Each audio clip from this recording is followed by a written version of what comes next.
최근에 갑자기 이 크레아틴에 대한 많은 유튜버분들의 영상이 올라오면서 화제가 되고 있는데요. 이 원래 운동하시는 분들이 근육을 키우기 위해 섭취하는 보조제 정도로 잘 알려져 있었습니다. 그런데 최근에는 뇌 기능에도 좋고 골다공증은 물론 노화까지 막아준다면서 당장이라도 크레아틴을 사서 복용해야 할 것만 같은 이 내용들이 상당히 많이 보였는데요. 그럼 정말 이 크레아틴이 누구에게나 이런 마법 같은 효과를 낼 수 있을까요? 크레아틴을 주문하려고 고민 중이셨다면 오늘의 영상 무조건 끝까지 보시고 결정하시기 바랍니다. 여러분들의 소중한 돈이 낭비되지 않도록 도와드리겠습니다. 자, 시작하기에 앞서 구독과 좋아요 그리고 하이프까지 꼭 부탁드리겠습니다. 자, 그럼 바로 시작하겠습니다.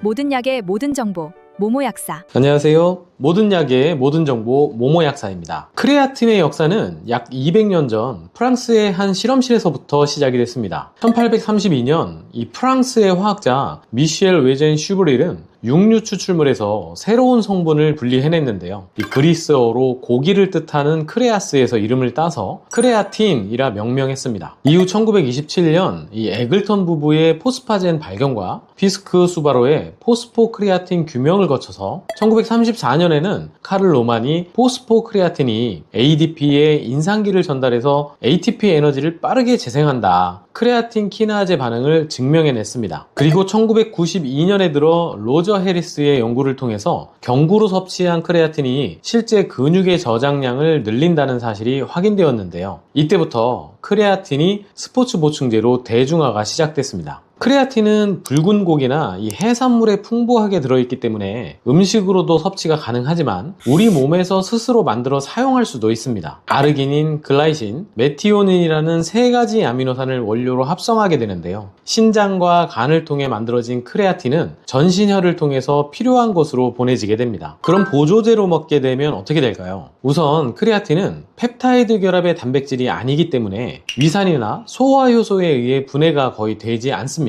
가장 많이 섭취하는 크레아틴 모노하이드레이트 같은 경우에도요, 위산에 의해 파괴되는 비율은 1% 미만에 불과한 것으로 알려져 있는데요. 문제는 크레아틴을 뜨거운 물이나 커피, 차 혹은 산성음료에 타놓고 오랜 시간 방치하게 되면 일부가 크레아티닌으로 변해버리기 때문에 바로 마시는 것이 가장 좋습니다. 섭취한 크레아틴은 소장으로 내려가서 크레아틴 분자 자체로 크레아틴 수송체를 통해 흡수가 이루어집니다. 혈액 속으로 들어간 크레아틴은 단백 결합률이 10% 미만으로 매우 낮기 때문에 대부분 유리크레아틴 형태로 전신을 순환하게 되는데요. 우리 몸에서 이 크레아틴을 가장 많이 저장하는 곳이 바로 골격근입니다. 근육에서 95% 정도를 저장하게 되는데요. 근육세포 내에서 약 3분의 2는 즉시 사용이 가능한 포스포크레아틴으로, 그리고 3분의 1은 유리크레아틴 형태로 존재하고 있습니다. 이 보조제로 크레아틴을 먹게 되면 이건 이미 합성된 완제품이기 때문에 간에서 다시 만들 필요가 없어지게 되거든요. 우리의 몸은 항상성 조절 시스템을 작동시켜서 크레아틴의 생합성을 일시적으로 줄이게 되고요. 내 몸의 한계치 이상으로 과량 섭취된 크레아틴은 그대로 소변으로 배출됩니다. 자, 그럼 크레아틴에 대한 객관적인 팩트 체크에 들어가 보겠습니다. 저항 운동에 크레아틴을 더하면 근육이 정말 눈에 띄게 늘어날까요? 일부 크레아틴 연구에서는 5 내지 7일간 매일 20g을 섭취하는 로딩 단계를 거친 뒤에 하루에 3에서 5g을 유지하거나 로딩 없이 처음부터 매일 5g씩 12주에서 최대 52주간 꾸준히 저항 운동과 병행하는 방식을 사용했는데요. 여기서 저항 운동이라고 하면 거창한 웨이트 트레이닝이 아니더라도 의자에서 반복해서 일어난다든가 맨몸 스쿼트를 한다든가 계단을 오르고 팔굽혀펴기,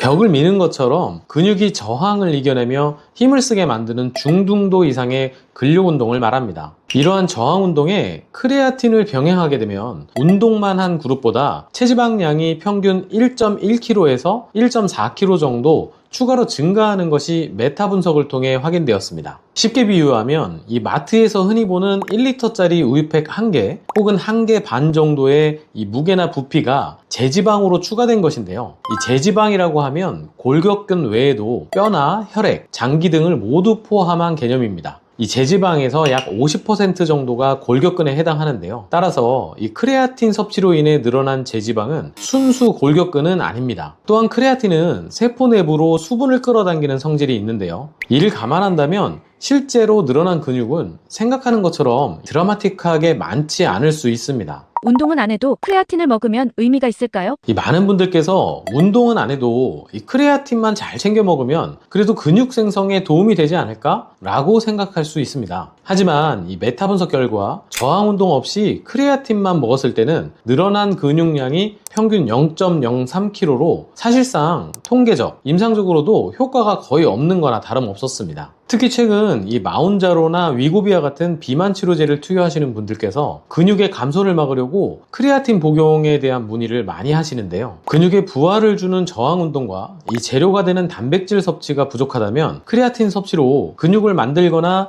유지할 수 있다는 기대는 버리시는 것이 좋습니다. 고령자가 복용하면 근육과 뼈가 튼튼해질까? 폐경 여성의 뼈 건강을 위한 진짜 대안은? 고령으로 접어들면서 이 뼈와 근육이 부실해지는 우리의 부모님 세대도 마찬가지입니다.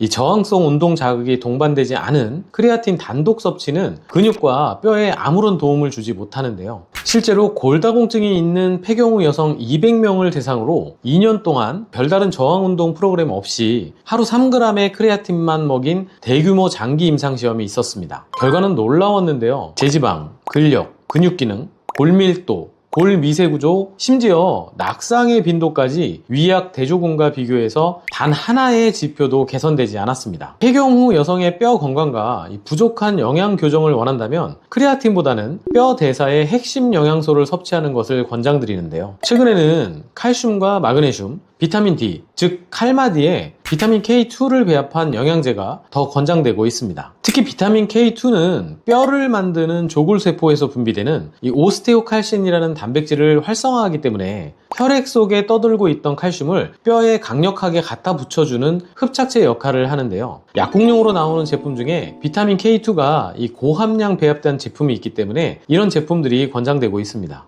인지 기능과 기억력 개선에 어떠한 효과가 있나요? 그리고 최근에는 크레아틴이 이 뇌 기능에도 좋다라는 내용이 떠오르고 있는데요. 2024년 메타 분석에는 16개 무작위 시험 492명이 포함됐습니다. 기억력에는 작은 긍정적인 효과가 있었지만 전체 인지 기능, 실행 기능, 주의력 등은 일관되지 않았습니다. 근거의 확실성도 기억력을 제외하면 낮았는데요. 만약 건망증이나 이 기억력 저하가 시작된 중년층이나 노년층이 인지 기능 개선을 목적으로 크레아틴을 섭취한다고 한다면 저라면 권장하지 않을 것 같습니다. 물론 극단적인 채식을 한다거나 체내 크레아틴 양이 절대적으로 부족한 경우라면 보충의 개념으로 드시는 것은 문제가 없어 보입니다. 크레아틴을 찬양하는 연구들의 뒤편. 자, 그리고 이쯤에서 숨겨진 흥미로운 사실 하나를 알려드리겠습니다. 크레아틴의 안전성과 두뇌 건강, 항노화 효과를 극찬하는 수많은 리뷰 논문과 전문가 페이퍼를 유심히 들여다보면 크레아틴 관련 기업들로부터 직접적인 연구비를 지원받았거나 고액의 자문료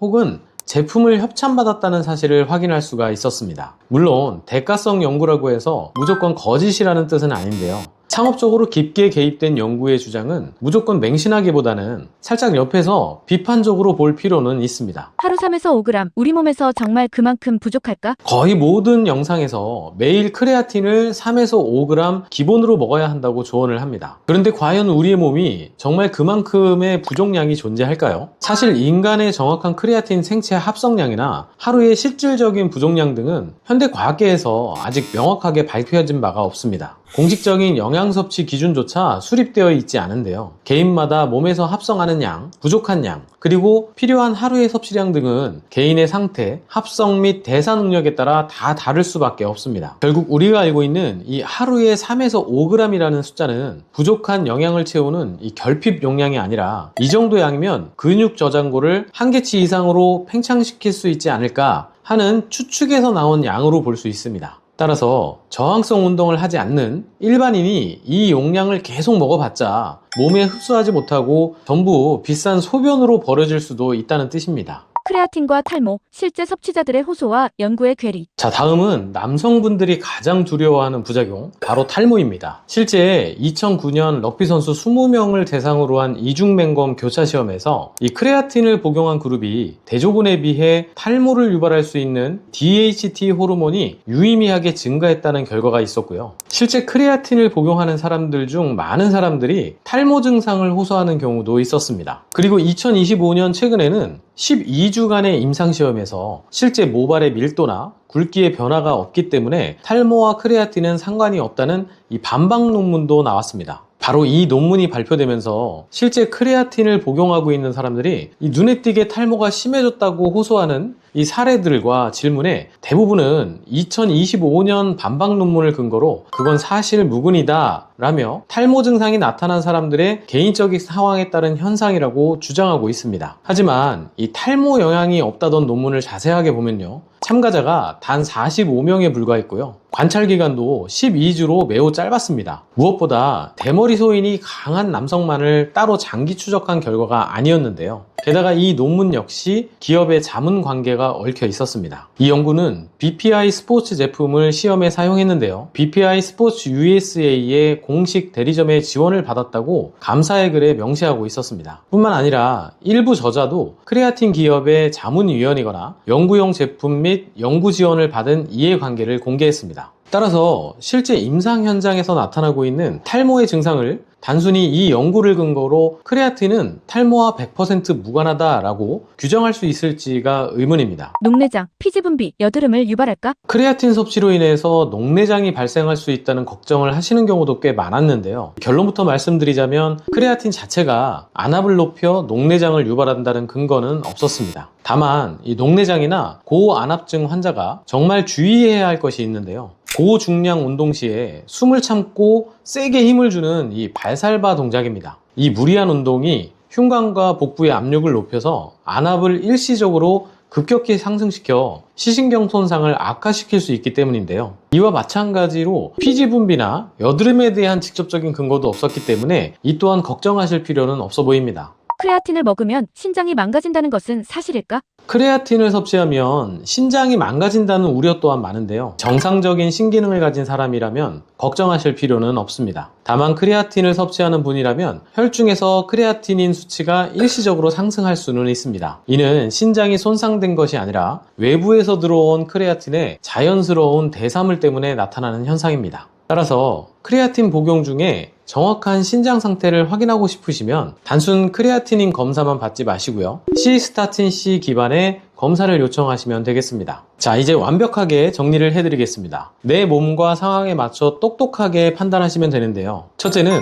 크레아틴을 먹을 확실한 가치와 가성비가 있는 그룹입니다. 매주 꾸준히 바벨을 드는 등 저항성 웨이트 트레이닝을 하시는 분들, 그리고 평소 붉은 고기를 전혀 먹지 않고 비건 및 채식주의자 분들입니다. 이분들은 크레아틴을 섭취했을 때 근력이나 근육량 증가를 체감할 확률이 매우 높습니다. 둘째는 먹어봤자 이 소변만 비싸질 뿐 실질적인 의미가 없는 그룹입니다. 활동량이 적고요, 가벼운 걷기 운동 정도만 하시는 이 일반인들과 고령층, 그리고 최근 비만 치료제를 투여하면서 단지 음식 섭취를 줄이는 방식으로만 다이어트를 하시는 분들입니다. 이렇게 저항성 운동 없이 크레아틴만 섭취한다면 실질적인 효과 없이 비싼 소변만 배출하는 꼴일 수가 있습니다. 셋째는 오히려 복용이 위험하거나 절대 피해야 하는 그룹입니다. 신장 기능에 심각한 문제가 있거나 비만 치료제 부작용으로 인해서 지속적인 구토와 설사, 이 때문에 심한 탈수를 겪고 있는 분들, 그리고 장기 안전성 데이터가 아예 확립되어 있지 않은 임산부나 수유부입니다. 이런 분들은 섭취를 피하셔야 합니다. 크레아틴은 가만히 누워있는 사람의 근육을 지켜주는 이 마법의 명약이 아닙니다. 땀을 흘려가며 근육이 찢어질 듯한 이 장력과 부하를 직접 가하는 사람이 그 고통을 조금 더 잘 견디고 더 많은 훈련을 소화할 수 있도록 도와주는 그런 훌륭한 보조제입니다. 일방적인 찬양 마케팅과 상업적인 광고 영상에 휘둘리지 마시고요, 과학적인 근거를 바탕으로 여러분의 지갑과 건강을 지키는 스마트한 선택을 하셨으면 좋겠습니다. 지금까지 모모 약사였습니다. 감사합니다.